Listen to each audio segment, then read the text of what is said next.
I'm Crystal Berger, Fox News, and we're spending a few moments with Carla Moore, author, speaker, certified transformational coach, in studio with me today. How are you, Carla? I'm fantastic and excited to be here with you, Crystal. Yes. I love your energy from the first day that we met. You were born in Centerville, Tennessee. Yes, Centerville, Tennessee is, it's about 45 minutes, maybe an hour west of Nashville. Mm-hmm. And let me tell you, Crystal, it is a small town. And yes, I'm a small town girl. Small town girl in the city is what people say. Population 3,000. There's more people in the HBO building right now than it is in my hometown. Wow. But they know I love them, and they know that I am who I am today because of how I grew up. Let's talk about that. You said as early as 5 years old, you knew that you were kind of different. I did. So again, it's a small, close-knit community, and most people, we go to high school, we stay there after we graduate, and we work in town. I knew very early there was something different. There was something more I wanted to see and wanted to have, and much more of an adventurous spirit. And it's funny, one of the things I point to in my book, and this is way beyond you, Crystal, but the World Book Encyclopedia was our original internet. I remember that. I don't know how you remember that now. You're too young for that. But literally, the world was at our fingertips. Mama was so smart enough, and Dad too, to make sure that we had access to this type of information. So here I am, 5, 6, 7 years old, and already seeing the Colosseum in Rome and seeing Africa and seeing Italy. It was just astounding. And those images stuck in my head. And I knew I had to go see them for real. But that's powerful because a lot of times you meet people from communities that don't have exposure, whether it doesn't matter if you're affluent, you're just isolated in your community. Mm-hmm. Talk about the power of education in your growing up, because one thing I know, you said your parents were two of the only educated people in your community. Mm-hmm. Two of the few, for sure, which meant we had no choice. We were going to college. I think Mama used to ask us when we were in 4th and 5th grade, so where are you going to college? I'm like, Mama, we're just trying to go to recess. Can we just play outside? So we were thinking about education and our major and what we wanted to study way before we even hit high school. They understood the importance of education leveling the playing field. In your process, you went from working in a Sprint call center and then a small call center in Georgia, and then you kept growing and going.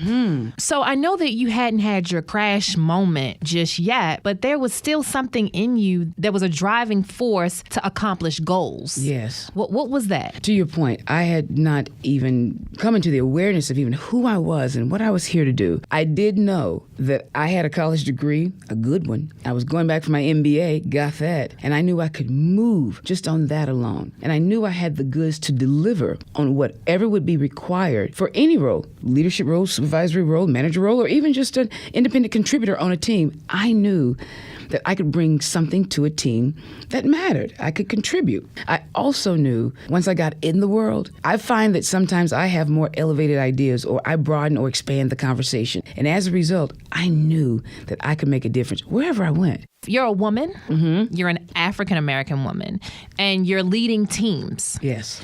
What were some of the unique challenges that you faced not only as a woman, but also an African-American woman, specifically in corporate America? First and foremost, just seeing my mama be who she is and how she raised us and how she sacrificed and ensured that we had whatever we needed to be successful, again, at her sacrifice. My mom was a retired registered nurse. She's college degreed. She had big dreams too, but she also had 5 kids. And as a result, she put some of her dreams on the back burner in order for ours to manifest and flourish. So seeing the strength in her built that strength in me. I knew I had the resolve to win and be successful. Another angle, my hometown is predominantly white. There's very little diversity as I was growing up. In fact, I believe all of the African Americans, we were all kin at some Everybody had the same last name, lived on the same block. It was so small. The beauty of that upbringing is that it taught me how to navigate different rooms and circles and people. So not everyone looked like me, and I knew how to touch, connect, and engage with different levels and different types of people. So when I started working, I started being a leader and started showing up on the job and showing up at work. The challenges were absolutely there. First one, female. It's not easy leading a team that could be mostly male, or an industry even that's male dominated. To be a woman and be confident enough in her voice. Again, I say I'm confident. I'm confident in my point of view, confident in my voice, confident in my education. I just wasn't confident in myself. There's still larger conversations around how do women lead differently from men? Do men take to women leaders? There's still some challenges there. And there are some men who are incredible leaders as well, who women follow, and vice versa. Then you add the layer of diversity on there. That too further challenged me. So now here I am, a female, corporate America, black female, corporate America, male dominated and mainstream dominated. I didn't see a whole lot of people who looked like me in higher ranks, and still don't see enough, quite frankly. So that challenge there, this need to back then compete and prove, working harder to prove rather than trying to spend that time solving problems and developing other people, trying to prove my own worth because I had these, what I thought were markers against me. And finally, let's not forget that third piece, I was over 300 pounds doing this. So that overall package alone would make someone look like that I was not smart enough or capable to do this. And I actually had that tape and script playing in my head too. I've seen a lot of people who are overweight, their value be diminished as if their size correlates to their intellect. Exactly. Yes. You separate in the book, you talk about these two lanes. You have your personal lane and you have your professional lane, and you artfully separated the two early on in your journey. Yes, I'm very separated. It was a natural move for me. And when I talk to people about this idea of that there's really only one true self, there's not a work self and then a true self and then a day self and then a sorority self and then a church self. Schools, there's one true self. And the idea, and I didn't know this then, the idea is to get solid, get rooted and grounded in that true self. Then you adjust for whatever room you're in. So the professional and personal lanes, the exercises, the pit stop exercises in the book, it's to help you think through. First, find out who you are, but then how does that look? How does that show up at work? And how does that show up at home? So you're working, you're being amazing at your job and very efficient, but you personally feel lost. You personally feel lost. You don't know how to fix it. And then boom, you have this car crash. Tell me about that day before the accident, that same day, but before you got into the accident. What was going on in Carla's day? I know exactly what was happening. In fact, I was here in New York, and at the point of the car crash, I was in Chicago. I was working in our Chicago office. And I was here in New York on the last day of an industry conference. And my company, HBO, has always been supportive of my growth and development. I mean, in fact, it's the reason why I'm where I am today. People saw in me what I couldn't see in me. And so allowing me to go to industry conferences and grow and develop and learn new things is what also helped expand my career. So I had just landed at Chicago O'Hare Airport from the conference in New York. Almost immediately, I started thinking about all the things I had to do, the things I was behind on. My mind immediately started racing.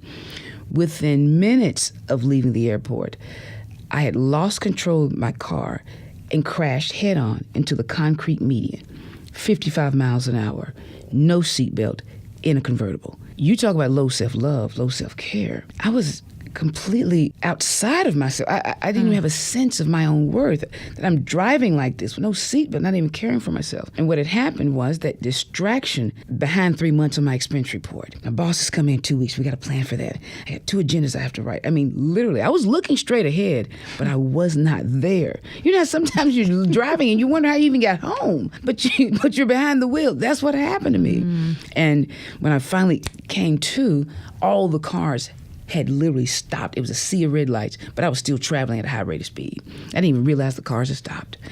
5 lanes of cars, brake lights, and I still did not see that they had stopped. And to avoid hitting them, I went immediately into the median. It is true. When I made contact with that median, my first thought was, is this over? Like, is this the moment? I was conscious enough to ask myself, is this the moment? Well, after doing 3 donuts on the interstate and facing the other way on the other side of the interstate, and I was still lucid, I knew it wasn't over. But I knew something had to change. Mm-hmm. And you say that very next day you woke up and you said, this is it. You woke up and you started to write. What were the things that you put down on paper? Single, no kids, literally turning 40, morbidly obese, hadn't figured it out. That morning, by the way, the car crash was September 18th, 2007. September 19th, at Wednesday, I sat on that sofa in my home by myself, no car in the garage, no food in the fridge, legs in bandages and stitches in my face. And I said to myself, girl, what are you doing? What are you doing? Turning 40, hadn't grasped fully what was happening to my life. And then I said, better yet, Carla, what are you going to do next? That is when I grabbed a sheet of paper and I said, I am going to live the life I'd imagined. From this day forward, there's going to be nothing, no thing that's going to stop me from these 4 things I want the most. And the reason why I say 4, because the 4 came right to me. Crystal, since college, so at that point I was 40. I'd finished college at 20. So for 20 years, there had been 4 things I had wanted for my life and hadn't done it yet. Wow.